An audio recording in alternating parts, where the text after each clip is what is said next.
What's up, YouTube? So I just wrapped up my back and rear delt workout. I trained at Powerhouse today. Absolutely amazing gym. Holy crap. The machines that they have there are phenomenal. The quantity of the machines that they have are phenomenal. So back workout today was fantastic. You're seeing the post-workout talk before the workout because I drove here from work and I started driving already and I didn't want to have to pull over to start the video.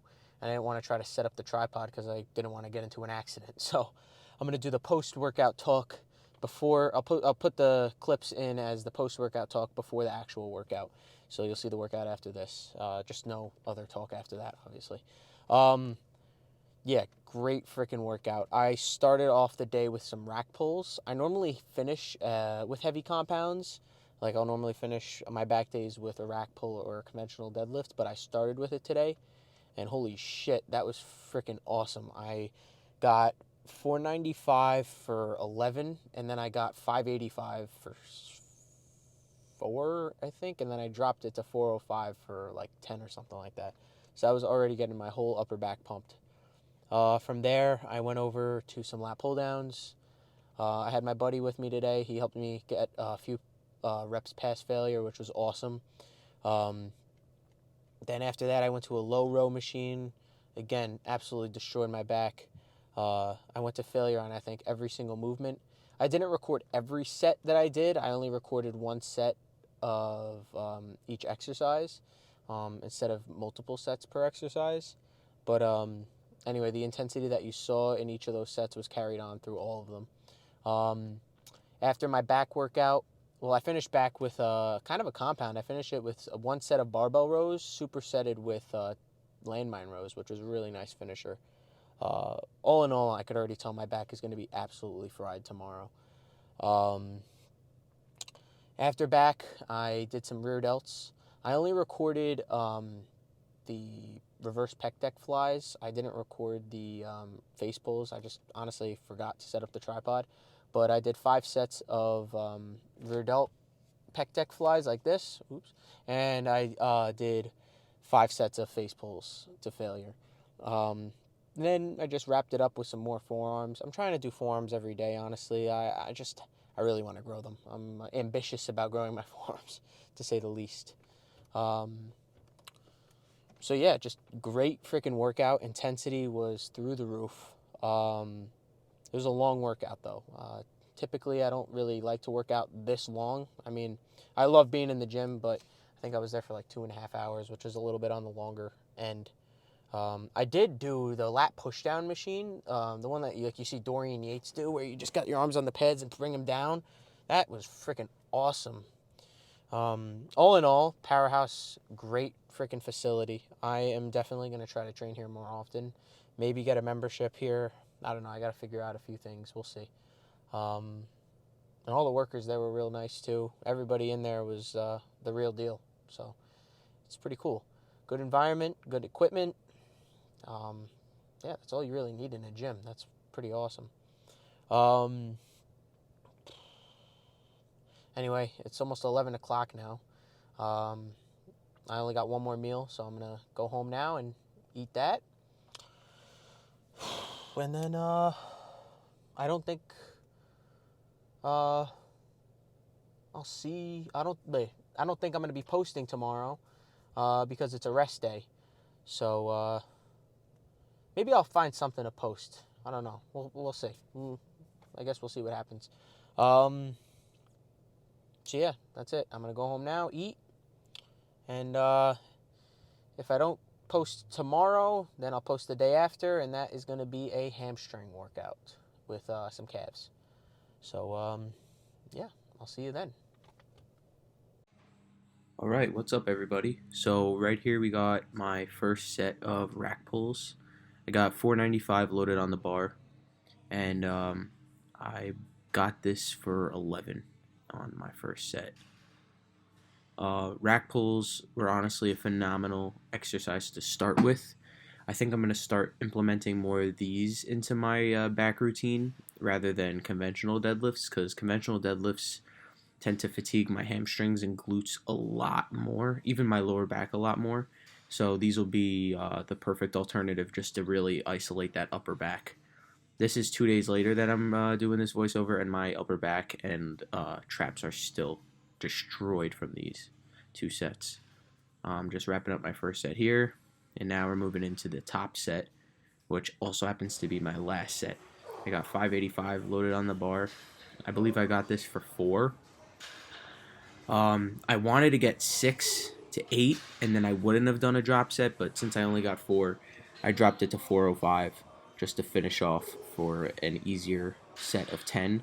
The 10 was not easy by any means, but I think 495, just the 1 plate drop would have been a little too heavy, so the 4 plates seemed just about right, which I believe it was a great decision because I failed at the 10th rep on the last one. So with these, I'm trying to keep a little bit more of a faster pace just to keep the tension on my upper back the entire time.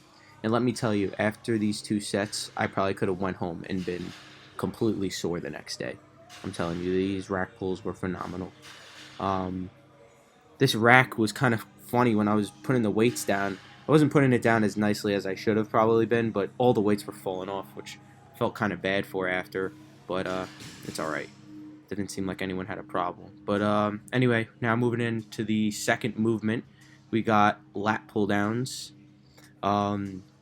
This was the last set over here. I think I only did 2 sets, so I didn't record the first one, but this is the second one. Right now, I dropped the weight from the first set from 225 to I think this is 180. And as you can see, I'm just going nice and slow, getting a good squeeze at the bottom and then stretching all the way out at the top. I find that when you pull down really aggressive, it starts to bring up unneeded momentum. For example, if I'm bringing it so fast down to my chest, it's going to hit a point where it's not going to go down any further, and that speed that I brought it down at is going to really force it back up. So what you really want to imagine is you squeezing your lats and bringing it down as slow as possible the entire rep. That way you can really hold it at the bottom rather than kind of catching it at the bottom, if that makes sense. And then you can really control it on the way up. Again, keeping constant tension on your lats is key. Now I'm just getting a few spotted reps because I failed. And after my friend spots me for a few, I do a few partials just to squeeze out a few more. I'm just getting a good squeeze right there. And now I believe I'm just doing some partials to finish off the set. After this, we moved into some more low rows for the lower lat. I got 2 plates and a 25 loaded on this machine. I kind of sandwiched the 25 in there. This machine felt awesome. I don't really do this too much, but it kind of simulates a similar row path to a dumbbell row. These felt really nice though because I didn't have to really worry about stabilizing too much as I would with dumbbells because I was on a machine. So it felt real nice on the lower lats to just be targeted the entire set.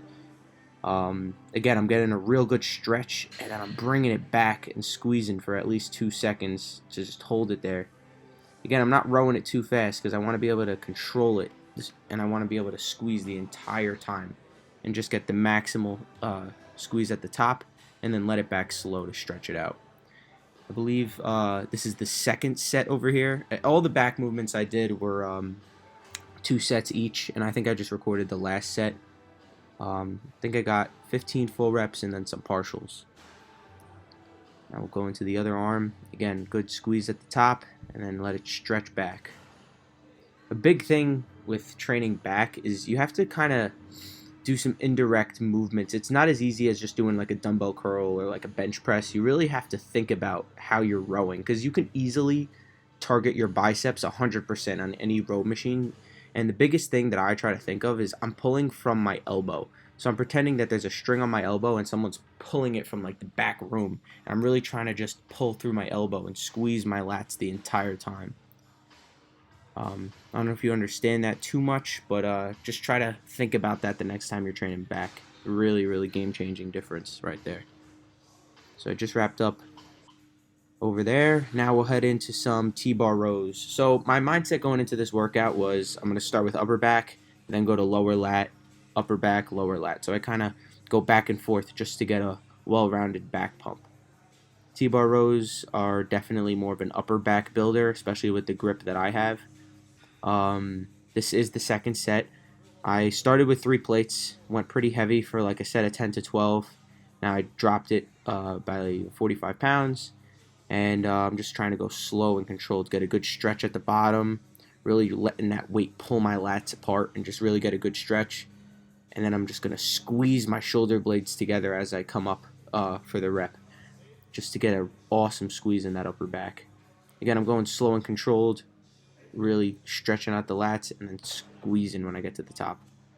When it starts building up, when I start to get a really big buildup of fatigue and burn, I sped up the reps just a little bit, just so I can get a few more reps out of it and get a little bit more blood into the muscle. And yeah, just wrapping up a really good set right here.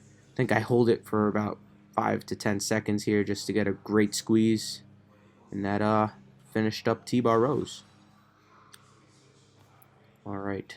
Alright, next set here, we got some lat push downs. Now, this is the first time I ever used this machine, and I absolutely loved it. It was great. If you don't have this machine at your gym, you can easily just do rope lat push downs. They work just as well. Again, like I was saying before about the low row machine that's actually right next to this, how I was comparing it to dumbbells. Again, the only difference between this and the rope is that you're more stabilized on this. I mean, you're seated, so you don't have to worry about balance too much, and all you really have to focus on is your lats squeezing. And a big mistake I see a lot of people doing with lat pushdowns in the gym is that they tend to have their chest down, and what this machine does is it forces your chest to stay up because you're on a seat. So if anything, this machine's a little bit better because it forces you to keep that solid form the entire time, and you'll feel your lats a lot more. But if you don't have access to this machine, just remember when you're doing the rope pushdowns to keep your chest up. You don't really want your chest down. Get a really good squeeze on your lats the entire time. As you could see from the way I'm doing these, I'm going slow the entire time. I'm not thinking of it as bringing my arms down. I'm thinking of it as squeezing my lats all the way down. Again, I'm not trying to just put my arms down. I'm just really trying to engage my lats to bring it down. These were absolutely awesome. I did, I think, 3 sets here just because they felt so good. I believe I got about 15 to 20 reps. Usually on lat pushdowns, I up the volume a little bit. Getting a real good stretch at the top, and then I think I right here did some partials just to finish off the set. After this, we're moving into the last back movement, which was 1 superset of barbell rows and landmine rows. Like I said in the car before this,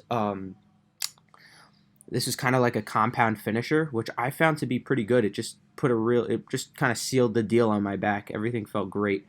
I went pretty light on these, just 135. I believe I got about 15 to 17 full reps, and then I did some partials just to finish it off.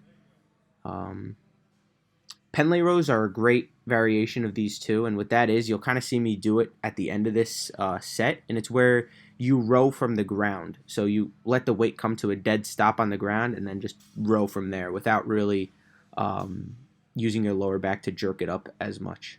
See, I'm just finishing off with some partials here. Again, not trying to use any of my arms to row it. I'm really just trying to pinch my back together. Just moving the camera here to show the landmine rows. Landmine rows are like a hit or miss for me. Today they were this day they were a little bit of a miss.